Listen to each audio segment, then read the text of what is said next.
Imagine a sword, so powerful, it chooses its own master. A weapon that can grant kingdoms to the worthy, but doom to the unworthy. This sword is not just legend, it's called Excalibur, and its story hides secrets the world still hasn't uncovered. Long ago, in the misty lands of Britain, there was chaos. Kings fought, battles raged, and no one could unite the land. Then came a young boy, Arthur. Orphaned, unknown, yet destined for greatness. Legend says, deep in a magical lake, a hand emerged from the water, holding a sword shimmering like moonlight. This sword would not belong to just anyone. Only the true king could wield it. And many tried, and failed. Some even died, poisoned by ambition. The sword was alive. Arthur grew, guided by wise Merlin. But Excalibur was no ordinary weapon. It tested him. Every swing, every strike, demanded courage, honor, and heart. Rumors say the sword had magical powers. It could blind enemies with its light, cut through steel like paper, and even protect its master from death. But power attracts betrayal. Arthur's closest knights, friends he trusted, schemed in secret. Greed whispered in their ears. Some tried to steal the sword from its scabbard, only to be struck down mysteriously. Even the sword's origins were a mystery. Some say it was forged by mystical beings beneath a hidden lake, guarded by spirits. Others claim it was a gift from the Lady of the Lake herself, but with a deadly warning: use it wisely, or it will turn against you. Excalibur wasn't just a weapon, it was a symbol. Every time Arthur raised it, his enemies trembled. Entire armies surrendered at the sight of its shining blade. But here's the twist. Historians and treasure hunters believe Excalibur might still exist. Hidden somewhere. Lost to time. Could it be in the ruins of Camelot? Or lying at the bottom of some enchanted lake, waiting for the worthy to claim it? Stories claim that even touching the sword unworthily could curse you. Misfortune, madness, or even death. Many have searched for it over centuries, vanishing without a trace. And yet, every so often, strange glimmers are seen in lakes, flashes of light in the forest, and rumors begin again. Excalibur inspired a kingdom. It made Arthur a legend. But the sword's real story might be stranger than anyone imagined. Some theorists say the Lady of the Lake was real, a guardian of ancient magic. Others believe the sword was a secret technology, lost to history, that gave Arthur an edge no one else could match. Whatever the truth, the legend remains. A symbol of destiny, courage, and the ultimate test. Only the worthy can wield power responsibly.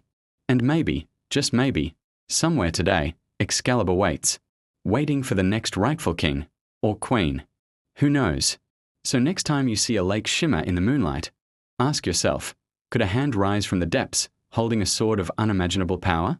Excalibur is not just a story, it's a mystery that might never be solved. But legends never truly die.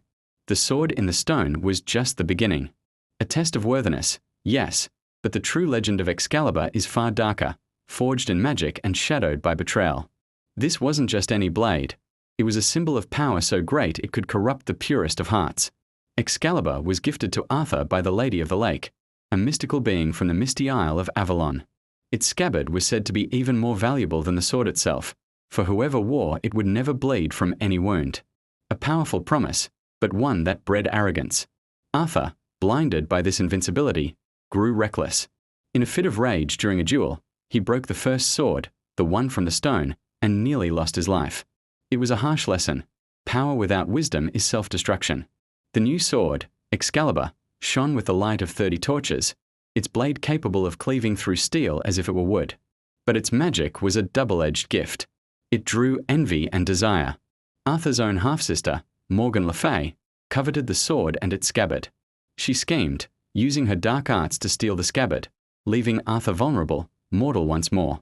This act of betrayal was the first crack in the foundation of Camelot. Then came Mordred, Arthur's illegitimate son, a walking embodiment of a past sin. He saw Excalibur not as a tool for justice, but as his birthright, the key to the throne. The sword that once united a kingdom was now the very thing that would tear it apart. The final, catastrophic battle of Camlands saw father and son clash. Arthur, wielding Excalibur, struck down Mordred, but in his dying moments, Mordred dealt Arthur a fatal wound. As Arthur lay dying, he commanded his most loyal knight, Sir Bedivere, to return Excalibur to the lake. Twice, Bedivere failed, mesmerized by the sword's beauty and power.